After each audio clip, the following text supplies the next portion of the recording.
睇完就我覺得，就算你拍晒片有埋圖，原來都冇用㗎。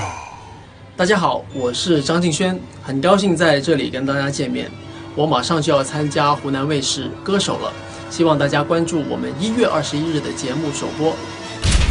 抱歉，此微博已被作者刪除。張敬軒早幾日咧就宣布參加湖南衛視《我是歌手》第5季，即係歌手咧 poster 都有賣，佢微博 IG 啊都有晒相關嘅消息。再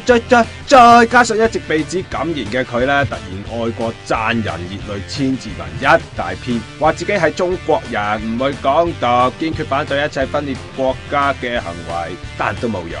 因為其實自從舊年傳出佢有份參加呢個節目，歌手官方微博已經不斷被網友轟炸，鬧爆邀請佔中歌手參加。湖南衛視疑似受壓，尋日就突然傳出勾咗軒仔，就連已經錄咗嘅第一集有關軒仔嘅索都會 cut 走，如果 cut 唔走都會打格仔。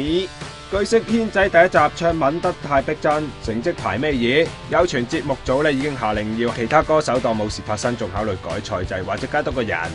就事件我哋都問過英皇高層 Manny 噶啦，佢就未有否認事件，只係話稍後統一回應，但到截稿前都未有回覆。不過英皇廣州分公司經理人周峰尋日就喺微博度 po 咗張寫住記住世態炎涼別太善良嘅相，並且留言沒有難過只有憤怒啊，似乎係為軒仔抱不平喎。而